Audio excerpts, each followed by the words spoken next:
Hi friends, ఏం sweet ఇది అనుకుంటున్నారా? ఇది బొబ్బాస్కాయ హల్వా అండి. పచ్చి బొబ్బాస్కాయతో చేసే స్వీట్ ఇది. చాలా టేస్టీగా ఉంటుంది. ఇంకా దీన్ని బంతి భోజనాల్లో కూడా వడ్డిస్తూ ఉంటారు. ఎలా చేయాలో చూపించేనా మరి?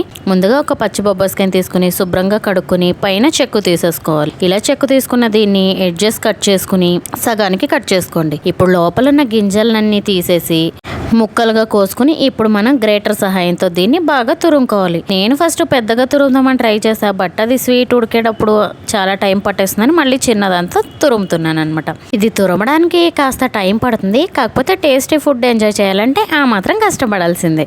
ఇలా తురుముకున్న ఈ బొబ్బాస్కాయ తురుము నాకు 2 గిన్నెలు వచ్చింది.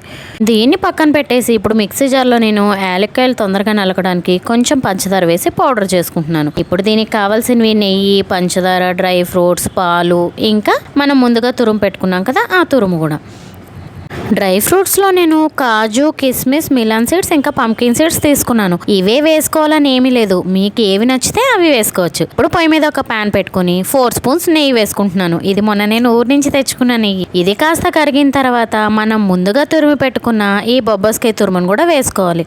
ఇది పచ్చివాసన పోయేంత వరకు మనం ఈ నెయ్యిలో దీన్ని చక్కగా ఫ్రై చేసుకోవాలి. ఇది వేగడానికి కొంచెం టైం పడుతుంది. నాకు ఇది వేగడానికి 5-6 నిమిషాలు టైం పట్టింది. ఇలా వేగిన దీంట్లోనే నేను ముందుగా కాచి చల్లార్చుకున్న పాలను పోసుకుంటున్నాను.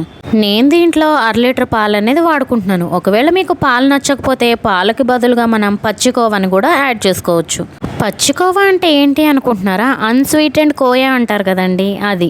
ఇప్పుడు ఈ పాలల్లో ఈ బొబ్బాస్కాయ తురుము చక్కగా ఉడికేంత వరకు ఇలా కలుపుతూ ఉడికించుకోవాలి, లేకపోతే అడుగంటే అవకాశం ఉంటుంది. కాబట్టి గరిటతో కదుపుతూ చక్కగా దగ్గర పడేంత వరకు ఉడికించుకోండి.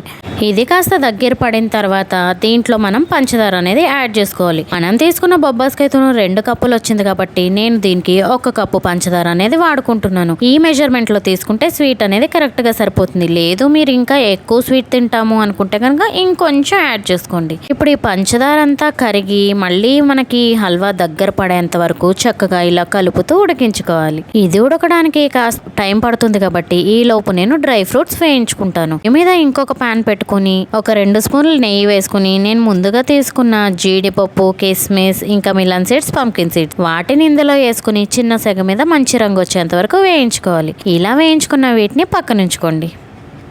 ఇంతలో చక్కగా పంచదార కరిగిపోయే హల్వా కూడా ఎంత బాగా దగ్గర పడిపోయిందో చూసారా? మనం ముందుగా పొడి చేసుకునే యాలక్కాయల పొడిని వేసుకుని ఒకసారి కలుపుకొని మనం వేయించి పెట్టుకున్న డ్రై ఫ్రూట్స్ను కూడా ఇందులో వేసి ఒకసారి బాగా కలిపి సర్వింగ్ బౌల్లోకి తీసి సర్వ్ చేసుకుంటే టేస్టీ బొబ్బాస్కాయ హల్వా రెడీ అయిపోతుంది.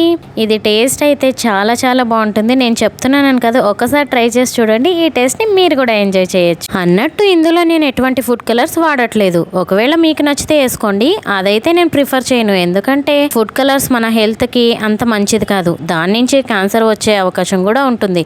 కాబట్టి నేను మ్యాక్సిమం ఫుడ్ కలర్స్ అనేది ఎందులోనూ వాడను.